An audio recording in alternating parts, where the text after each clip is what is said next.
አዲስ አድርገኝ ዛሬ ማሮጌ ነኝ ካልና ተግባሬ ስማማው ያለኝ ምንድነው? አይነ ጥላ በባህሪ ላይ የሚኖረው ልዩ ልዩ ባህሪያቶች ምንድናቸው ብለን እስቲ ይህንን ደግሞ ከኛ ዘመን ከኛ ትውልድ ባህሪ ጋር ለማገናዘብ እንሞክራለን። አይነ ጥላ ሌላ ማንነት ነው። የሌላ ማንነት ጣልቃ ገብ የሆነ ባህሪ በህይወት ውስጥ ተቀምጦ የሚወሰውስ ነገር ነው። አይነ ጥላ ይወሰውሳል። የውስጥ ባህሪ ለው አካልህን ስታየው በሙሉ በቀጥታም በተዘዋሪም አንተነትህን ያረጋገጠ ቁመና ይኖርሃል። አካል አለህ። ግን በዛ አካል ውስጥ ሌላ ማንነት እንዳለ ልናውቅ የሚገባ እውነት ነው። ይህን ማንነት በመርሳት ነው ሰዎች እኔ ነኝ ብለው የሚያስቡት። እኔ ነኝ ብሎ ማሰብ በራሱ ብቻውን ከእግዚአብሔር ጋር ካልሆነ ከባድ ነው። እኔነትን የሚፋለም የጠላት አይነት ነው እና ሌላ ማንነት ነው። በሌላ ማንነት ውስጥ አንተ ህይወት ውስጥ፣ ኑሮ ውስጥ፣ ጊዜ ውስጥ፣ እምነት ውስጥ፣ ፍላጎት ውስጥ እና አካሄድ ውስጥ ጣልቃ ይገባል። አንተ አታውቀውም። ሌላው ባህሪው ደግሞ የተሰወረ ማንነት አለው። አንተ እኔ ነኝ ስትል እሱ ደግሞ የተሰወረ ማንነት በባህሪ ውስጥ እኔ ነኝ ይላል። እኔነትን ይሻማሃል። እኔነትን የአንተው አካል ያደርጋል። አንተ እኔ ነኝ ስትል እሱም እኔ ነኝ ይላል። የማንነትን ባህሪ ተካፍሎ እኔነትንም ካንተ ህይወት ጋር ይያያዛል። ሌላው የማይገለጽ ማንነት ነው። አንተ በግልጽ በዚህ በሳይንሱ ዓለምና በሳይኮሎጂው ወይም ደግሞ በሜዲካሉ ዓለም ውስጥ በላብራቶሪ እና በዚህ ልዩ ልዩ ቫይረስም እና ባክቴሪያን እንዲህ ነው ብሎ በሚገልጽ የሞዴል ናሙና ውስጥ ትፈልጋለህ። ሕክምናም ስታደርግ ወይም የአእምሮ ሕክምናም ስታደርግ የማይገኝ ነገር አለ። እዚህ የማይገለጽ ማንነት አለ። ያ ነው እንግዲህ አይነ ጥላ የሚባለው።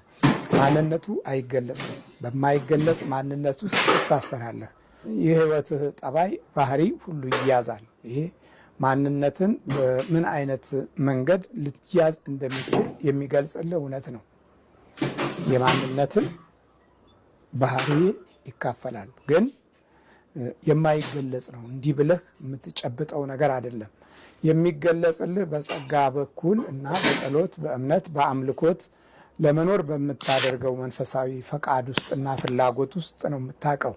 ለዛውም ደግሞ መንፈሳዊ መረጃ ካላገኘህ ይህንን የተሰወረ ማንነት አትደርስበትም። ሁልጊዜ ህይወትህ በዚህ በተሰወረ ማንነት እንደተጠቃ፣ ግራ እንደተጋባህ ትኖራለህ። ይህንን በትክክል የህይወት ቁመናህንና የሰውነት ባህሪህን ለእግዚአብሔር ስትሰጥና ስታስገዛ ነው። በእኔ ማንነት ላይ እግዚአብሔር አንተ ትልቅ ቦታ እንዲኖርህ ፈቅጃለሁ። ታሪክህንም ክብርህንም መገለጥህንም በባህሪዬ ውስጥ ጀምር። ለብዙዎች በረከት እንድሆን እርዳኝ። በአቅሜ እና በማደርገው ነገር ሁሉ አንተ ያለህበት መንፈሳዊ መገለጥ የጸናበት እንዲሆን አግዘኝ ብለህ ስትጮህ ወደሱ ያ መንፈሳዊ ማንነት ላይ ያጠላውን ጥላ ትደርስበታለህ። መረጃም ደግሞ በግልጽ ታገኝበታለህ እና እድልን ከትከሻህና ከእይታህ በመግፋት ያንተን ህይወት ያዛባል። ትከሻ የሚባለው ክፍል አይነ ጥላ ይሆናል። ትከሻህ አይነ ጥላ ይሆናል እና አቅለቢስ እና ቀትረ ቀሊል እንድትሆን ያደርጋል። ቀትረ ቀሊል ማለት የትከሻህን ሞገስ ይነጥቀሃል። በትከሻህ ያለውን ትልቅ ጉልበት ለኑሮ፣ ለሀብት፣ ለረድኤት፣ ለሌሎች በረከት እንዳይሆን ይገፋውና በስጋ ኑሮ ብቻ እንጀራን ስታስስ እንድትኖር ያደርግሃል። እንጀራን ፍለጋ ብቻ በመማከን ዘመንህን፣ ጊዜህን ታባክናለህ። ወቅትህንና ሩጫህን ከድካም ውጭ ሊሆን አይችልም እና እድልን ከትከሻና ከእይታህ ይገፋብሃል፣ ይገፋዋል፣ ወዳልሆነ አቅጣጫ ይገፋብሃል። በተገፋብህ ጊዜ የአንተን እድል መናፍስት ለሚጎትቱ ክፉ ኃይላት ላላቸው ለክፉ መንፈስ ለሚገዙ ሰዎች አሳልፎ ይሰጠዋል እና ለመቀኞች ቅርብ ቁጥጥር ስር እንድትውል ያደርጋል እና ከትከሻና ከእይታህ ያርቀዋል። በእይታህ ኑረህን ስትፈልገው፣ ጊዜህን ስትፈልገው፣ ዘመንህን ስትፈልገው አታገኘውም። ያንተ ዘመን ሳይሆን የክፉዎች ዘመን የሆንብህና ክፉዎች ሁል ጊዜ ክፉ ቦታ ላይ እንዳቆሙህ አንተም ሮጠህ ከክፉ ጋር እንደምትገናኝ በትክክል መረዳት ይኖርብናል። ይሄ በውስጥ ባህሪያችን ላይ ገዢ በሚሆንበት ጊዜ ከክፉዎች ጋር ያገናኛል። ክፉውን በሙሉ ኃይል እንድትወደው እንድታፈቅረው ያደርግሃል። ስለዚህ ክፉ ጓደኛ፣ ክፉ ቤተሰብ፣ ክፉ ባህሪ ያላቸው አማካሪዎች፣ ክፉ ሀሳብ ያላቸው ወዳጆች እንዲኖርህ ያደርጋል። በዚህ ምክንያት አኗኗርህም ጊዜህም ዘመንህም ለመንፈሳዊ በረከት ሳይበቃና በጠላትህ ላይ ስልጣን ሳይኖርህ ጠላትህን ከእግርህ በታች ትረግጠዋለህ ያለውን የተስፋ ቃል ሳትጠቀም ጠላት ሁልጊዜ እንደረገጠህ እንዳሳዘነህ እንዳስለቀሰህ ትኖራለህ እና ሌላው ደግሞ ከተለመደ አስተሳሰብ ዞር ያደርግሃል። ከተለመደ አስተሳሰብ መጸለይ ከሆነ አባቶች የለመዱት ከዚህ ከተለመደ አስተሳሰብ ያወጣሃል። የቀደመው የ60ው ዘመን ትውልድ ከተለመደ መንፈሳዊ አስተሳሰብ በራቀ ቁጥር ያገኘውን ድቀት ስንመለከት ልዩ ልዩ የሆኑ ጥፋቶችና ልዩ ልዩ የሆኑ አስተሳሰብ ያላቸው ከአረመኔነት ባህሪ ጋራ ወደ ጉስቁልና የሚወስዱ መሪዎች ጋር ያገናኝሃል። በዚህ ጊዜ ሕይወትህ ከተለመደው ውጭ ይሆናል። ስንማርም ከተለመደው ውጭ እንማርና የእውነትን መንገድ ሳንረዳ የሕይወት አቅጣጫዎቻችን ሁሉ ግቡን በሚመታ መንገድ ሳይሰለፉ መንፈሳዊ ተስፋህንም ከእይታ ውጭ በማድረግ ጊዜህን ተሻምቶ ዘመንህንና እውቀትህንም አዛብቶ ያኗኗርህን መንገድ ያጨልማል ማለት ነው እና በውስጥ በኩል ነው አሁን ያለውን ፈተና የምናየው። አይነ ጥላ በውስጥ ባህሪ ላይ የሚያሳድረው ተጽዕኖ ነው። እንግዲህ ይሄ ውስጥህን በማዛባት መልኩ እየኖርክ ስትሄድ የምታገኛቸው ክፉዎች ወደ ፈለጉት አቅጣጫ ይወስዳል፣ ይመሩሃል። ይሄም ሌላው ትልቁ ድቀት ነው እና ከተለመደው አቅጣጫ ዞር ያደርግሃል። ከዛ በኋላ መባዘንን ትለምደዋለህ። በሀሳብ ትባዝናለህ፣ በእውቀት ማጣት ትባዝናለህ። ብትማርም እንኳ እውቀቱ ከአንተ ጋር እንዲስማማ ሆኖ አይወዳጅም፣ ይነጥቀሃል። ሌሊት ይቀማሃል። ቀን ያጠናኸውን ሌሊት ይወስድብሃል። ጠዋት ስትነሳ ባዶ ነው። እንደገና ስትሞክረው ደግሞ ይገባሃል። ግን ወሳኝ በሆነ ሁኔታ ላይ እውቀትን ለማሳረፍና በዛ እውቀት ውስጥ የዕለት ኑሮህንና እንጀራህን ከታሪክ ጋር በተገናኘ ከእምነት መንፈሳዊ ፋይዳ ጋር በተገናኘ እንድትኖር አይፈቅድልህም፣ ይነጥቀሃል። ከዛ ባልተገናኘ አቅጣጫ ውስጥ ታሪክን በማይመጥን የአባቶችን መንፈስና ክብር በማይወስንና እንዲሁም ደግሞ በእድልህ ላይ ጭምር ራሱ እድል ሆኖ ክፉነቱን በአንተ ሕይወት ውስጥ በመግለጽ ሀሳብህን ያዛባዋል፣ ቋንቋህንም በዛው ልክ ያጠፋብሃል። ስለዚህ የምትናገራቸው ነገሮችንም እንደዚሁ ሚዛን ያጡ፣ ዋስትና የሌላቸው፣ ለነገ የማይገለጡ ትርኪ ምርኪ በሆነ መንገድ ውስጥ ንግግሮችህንም ሀሳብህንም ቋንቋህንም ይይዘና ውስጥህን ይቆጣጠረዋል። ከዛ መደበቂያ በመፈለግ ጊዜህን ትጨርሳለህ። ወደ አርቧ ስንመለስላችሁ ከህመሟ ድናለች፣ ግን ክርስቲያን እሆናለሁ ብላ የነበረችውን ነገር አዘገየችውና ከገብርኤል ጋር እንዳትጣይ ካዳንከኝ ክርስቲያን እሆናለሁ ብለሽው ነበረ እና ድጋሚ ብትታመሚ ግን የምትነሽ አይመስለኝም፣ ምክንያቱም ጥበቃውን ካንቺ ላይ ያነሳል ስትላት ጊዜ ኖ አይ እሆናለሁ፣ ግን አንዳንድ ማስተካከለው ነገር ስላለ ነው። ከባለቤቴ ጋር ሚስትነቴን መፋታት አለብኝ፣ እንደገናም ደግሞ አንዳንድ ነገሮችን ማስተካከል አለብኝ። ልጅም ስላልወለድኩኝ ለዝሙትና ለቅምጥነት ብቻ ስለሆነ የሚፈልገኝ የነበረው ሀብት ንብረቴን ቦታዬን በሙሉ አስተካክዬ ሌላ አረብ ሀገር ነው መኖር የምፈልገው፣ ከሰውየው አይን መሰወር እፈልጋለሁ፣ ሌላ ላይፍ ነው መኖር የምፈልገው ስትላት ጊዜ ያሳካልሽ አለቻት እና ጸልይልኝ አለቻት። እሺ ብላ ጸለየችላት። ቱርክ ገቡ። በቃ ሙሉ በሙሉ አስተካክለ ቱርክ ገቡ። ቱርክ ከገባች በኋላ እንደ ቱርክ ሴቶች የቱርክ አረቦች እንግዲህ ጸጉራቸውን አይሸፍኑ ምናምን ገለጥጥሎ ኖርማል ናቸው። የአውሮፓ ማንነት ስታይል ኖሯቸው ግን ሙስሊሞች ናቸው ቱርኮች። ለየት ያለ እስልምናን ያላቸውና የቱርክ ሙስሊም ሆና ትንሽ የተወሰነ ጊዜ ከቆየች በኋላ ቱርክ ውስጥ የሚጎበኙ አንዳንድ አብያተ ክርስቲያናትን ቀሲስ ሄኖክ የጎበኙበት ጊዜ ታስታውሳላችሁ? የዛሬ ዓመት 2 ዓመት አካባቢ ላይ ዮሐንስ ከቅድስት ድንግል ማርያም ጋር የተቀመጡበት ያረፉበት፣ እንዲሁም ደግሞ ሌሎች ቦታዎች ላይ አንዳንድ ቦታዎች ላይ ምናምን መጽሐፍ ቅዱሳዊ ታሪኮች ያሉባቸው ቦታዎች ላይ ሄጄ መጎብኘት እፈልጋለሁ። እኚህ ቀሲስ ሄኖክ የሚባሉት መጥተው እዚህ ይሄን ትምህርት የሚያስተምሩን እየጎበኙ ስለሆነ ካገኘኋቸው ላገኛቸው፣ ካላገኘኋቸው ግን እኔም ቦታው መጎብኘት እፈልጋለሁ ስትላት ጊዜ ይሻሉ። የዛሬ ዓመት ይመስለኛል እንግዲህ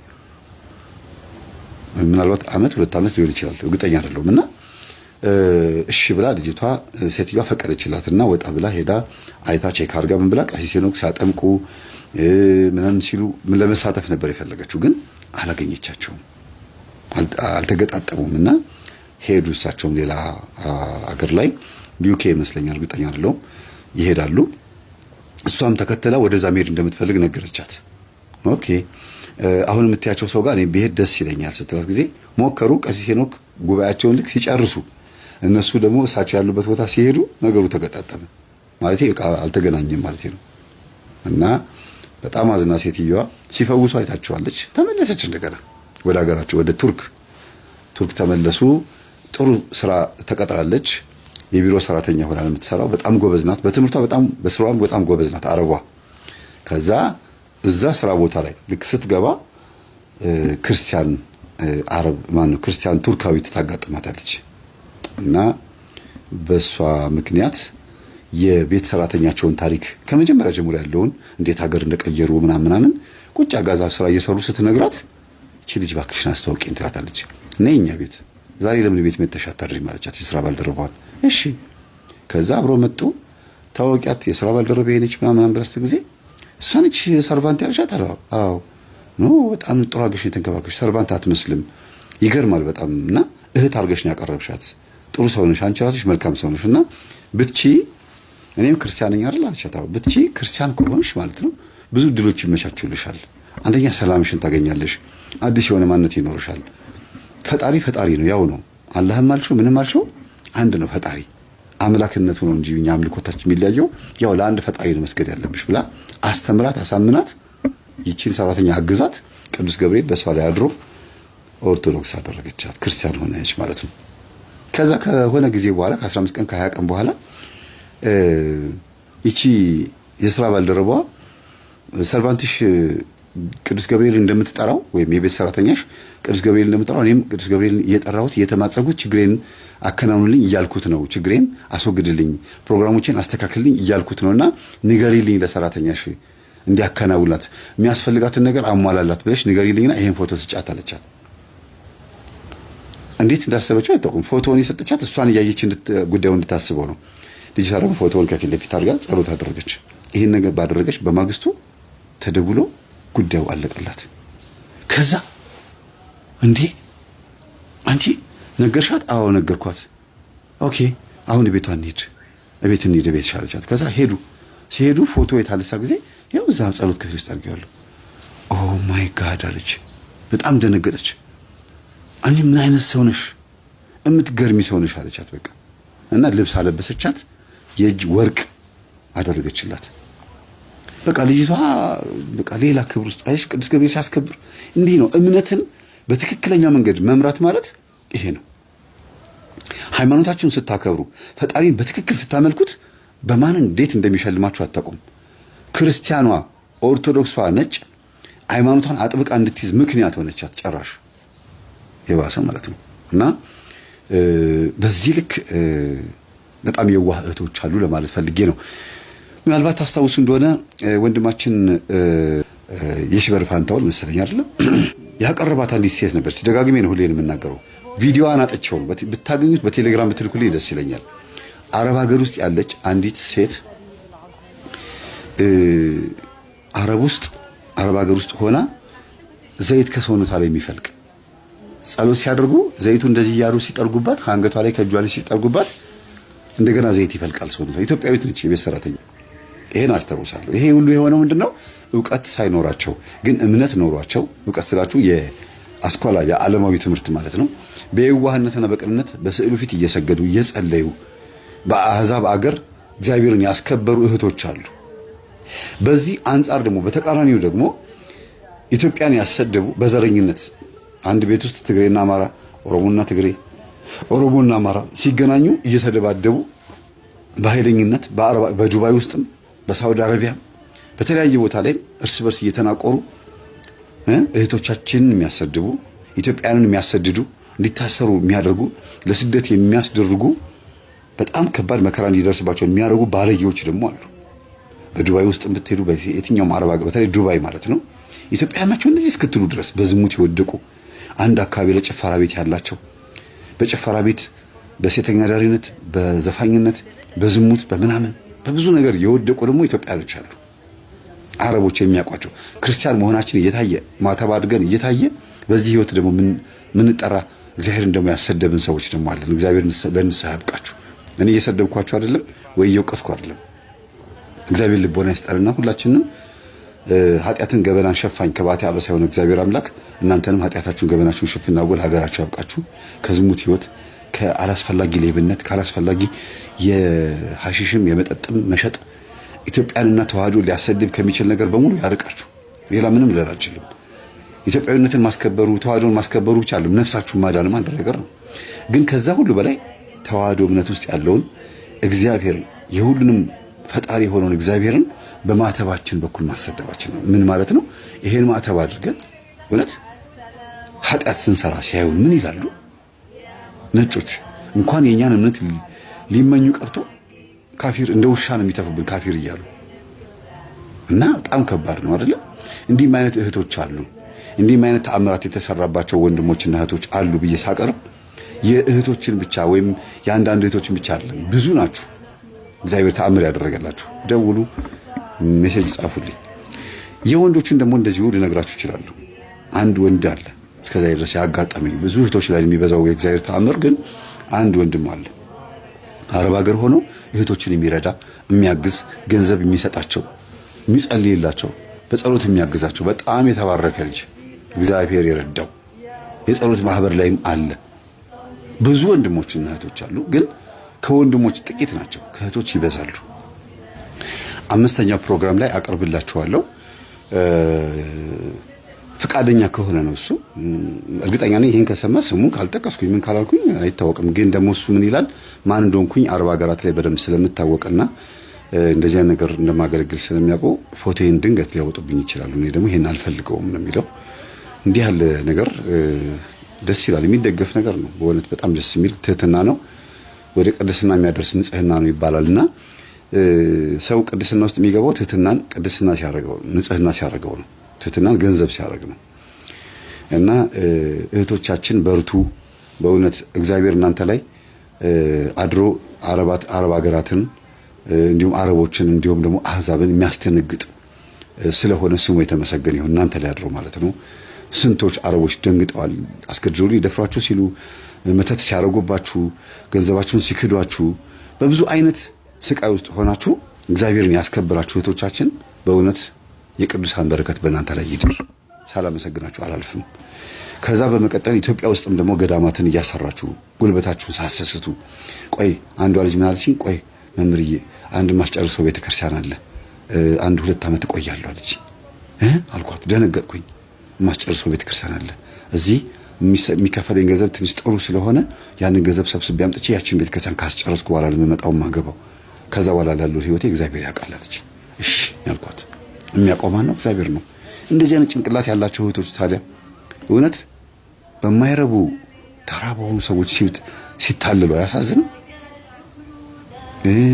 ገንዘባቸውን ፍቅረኛዎቻቸው ሲበሉባቸው፣ ቤተሰቦቻቸው ገንዘባቸውን ሲግጧቸው፣ እንዳትመጪ እዛው ሁኚ እዚህ ጦርነት ነው ምን ታረጊያለሽ እያሉ በወር የምትልክላቸውን ከስንት አንዴም የሚላክላቸውን ገንዘብ ለመቃረም ልጆቻቸውን የአረቦች አህዛብ መንፈስ ማገዶ ለማድረግ የሚያደርጉ ቤተሰቦቻቸው ደግሞ ስታስቡ ያሳዝናል በጣም። እና እውነት እህቶች በርቱ። ስትመጡ አትስነፉ። ኢትዮጵያ ስትገቡ በጣም ተሰንፋላችሁ። በጸሎቱም በምኑም ስለምትሰንፉ በጣም ከባድ ችግር ውስጥ ትገባላችሁና እግዚአብሔር ከእናንተ ጋር ይሁን። በርቱ፣ ጸልዩ። ቀጣይ ደግሞ በሌላ ቪዲዮ እንገናኛለን።